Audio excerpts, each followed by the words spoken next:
تھکن تو جیسے ان کے روم روم میں اتر گئی تھی۔ اتنے دنوں کی بھاگ دوڑ، بازاروں کے چکر اور شادی کی تیاریوں نے جیسے ان کے وجود کی ساری توانائی نچوڑ دی تھی۔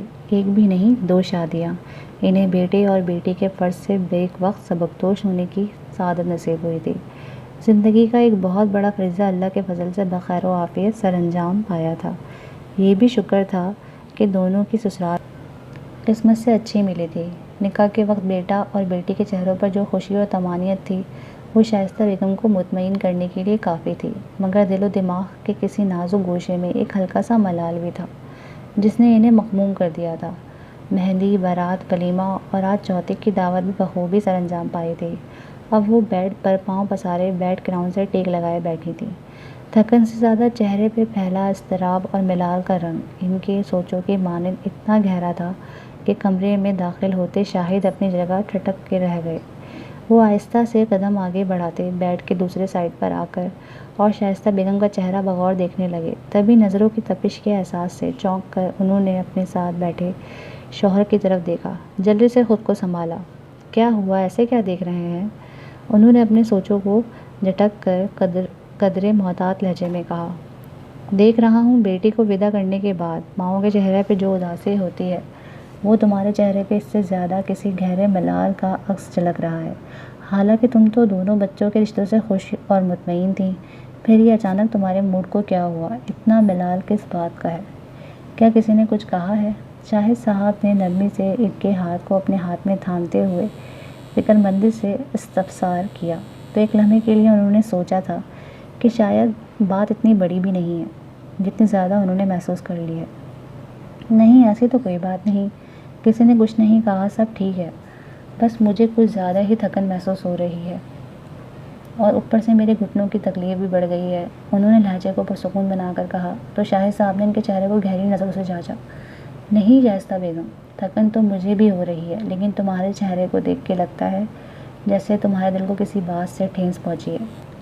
تم بتانا نہ چاہو تو اور بات ہے، لیکن میں اندازہ لگا سکتا ہوں شریک حیات کے اتنے درست اندازے پر انہیں کہیں ایک طمانینت بھرا احساس بھی ابھرا تھا کہ وہ انہیں اتنے اچھے طریقے سے سمجھتے ہیں۔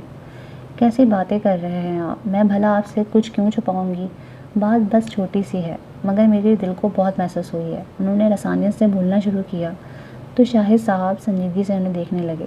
ویسے تو اپنے چاروں بچوں کی تربیت ہم نے بہت اچھی کی ہے اور ماشاءاللہ سے وہ چاروں نیک و فرما بردار بھی ہیں، لیکن نمرہ ہمارے چارے بچوں میں سب سے زیادہ حساس ہے۔ اس لیے تو اپنے نکاح والی شام کو بھی اس نے اسٹیج پر اپنے دلہا کے ساتھ بیٹھے ہوئے بھی میری تکلیف کو لمحوں میں محسوس کر لیا تھا۔ آنکھ بولتے بولتے خوشی سے بھر آئی تھی۔ شاہد صاحب نے چونک کر بیوی کے چہرے کو دیکھا تھا۔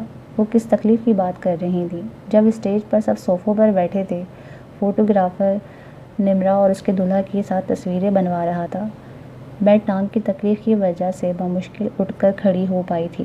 تب نمرہ نے فوراً آنکھوں کے اشارے سے میرے ساتھ والے صوفے پہ بیٹھے حامد کو دھیمی آواز میں مجھے سہارا دے کے اسٹیج سے اترنے میں مدد دینے کو کہا تھا۔ حالانکہ اس وقت اسٹیج پر حامد اور زاہد کے علاوہ سنی بھی وہاں موجود تھا۔ وہ تینوں بھی جانتے ہیں کہ مجھے اٹھنے بیٹھنے کے لیے سہارے کی ضرورت پڑتی ہے، مگر اس وقت اتنی گہما گہمی میں ان تینوں میں سے کسی ایک کی توجہ بھی میری طرف نہیں تھی سوائے نمرہ کے۔ اگر وہ بر وقت بڑے بھائی کو اشارہ نہ کرتے تو شاید میں کھڑے ہونے کی کوشش میں لڑکھڑا کر وہیں گر جاتی۔ بولتے بولتے ان کے چہرے پر اس روز والی تکلیف کا تاثر بھی ابھر آیا تھا، شدید جذبات سے ان کی آواز بھی رند گئی تھی۔ شائستہ بیگم سالوں سے گھٹنوں کی تکلیف کے مرض میں مبتلا تھیں۔ ایک پاؤں تو چلنے پھرنے سے بالکل ناکارہ ہو کر رہ گیا تھا، لہٰذا اکلوتی بیٹی سارا دن سائے کی طرح ان کے ساتھ رہتی تھی، اس خوف سے کہیں وہ اٹھنے بیٹھنے کی کوشش میں گر کر اپنی ہڈی نہ توڑوا بیٹھیں۔ گریجویشن کے بعد سے سارے گھر کی ذمہ داری اس نے خود ہی سنبھال لی تھی۔ تینوں بیٹے بھی ان کا بہت خیال رکھتے تھے۔ بس یہی دیکھ کے شائستہ بیگم کو رہ رہ کے یہ خیال ستانے لگا کہ اب نمرہ کے جانے کے بعد ان کا اس طرح خیال کون رکھے گا۔ ان کا دل مستقبل کے اندیشوں میں گھر گیا تھا۔ اب سوچتی ہوں نمرہ کے جانے کے بعد نمرہ جیسا خیال کون رکھے گا میرا۔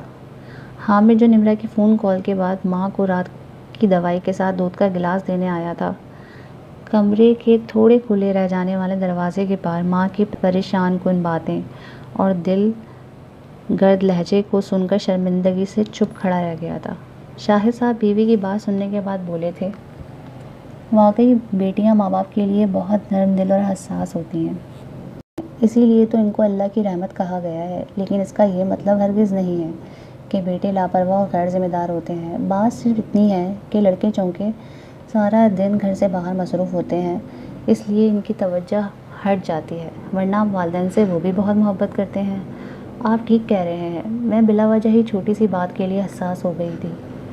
شائستہ نے جھینپ کر شرمندگی سے کہا تو شاہد صاحب بے ساختہ ان کے ہاتھ کو نرمی سے تھام کے مزید بولے، نہیں شائستہ، بات چھوٹی ضرور ہے مگر احساس کی ہے۔ ایک بیٹی رخصت ہوئی ہے تو بہو کی صورت میں دوسری بیٹی گھر بھی آ گئی ہے۔ ہم اسے اپنی بیٹی جیسا مان اور محبت دیں گے تو وہ بھی بیٹیوں کی طرح ہمارا خیال رکھے گی۔ شاہد صاحب نے اپنی بات مکمل کی تو جہاں شائستہ بیگم کے چہرے پہ سکون اور طمانینت کا احساس ابھرا تھا، وہیں کمرے سے باہر کھڑے حامد کو بھی احساس ہو گیا تھا کہ اس کے نادانستہ کوتاہی کو ازالے کی ضرورت ہے۔ اس لیے وہ کمرے کے اندر جانے کے بجائے واپس پلٹ گیا تھا اور تھوڑی دیر بعد اس کی بیوی ثانیہ دودھ کا گلاس اور شائستہ بیگم کی رات کی میڈیسن لے کر ان کے کمرے میں کھڑی تھی۔ حالانکہ شادی کے بعد یہ اس کا اس گھر میں تیسرا دن تھا، مگر حامد کی سمجھداری کی بدولت وہ ساس کو بڑی اپنائیت سے کھڑی ان کی میڈیسن کھلا کر آرام کرنے کی تاکید کر رہی تھی، بلکہ یہ احساس بھی دلا رہی تھی کہ اب ان کا خیال رکھنے کے لیے ان کی دوسری بیٹی گھر آ گئی ہے۔ جواب میں شائستہ بیگم نے اسے ڈھیروں دعائیں دی تھیں۔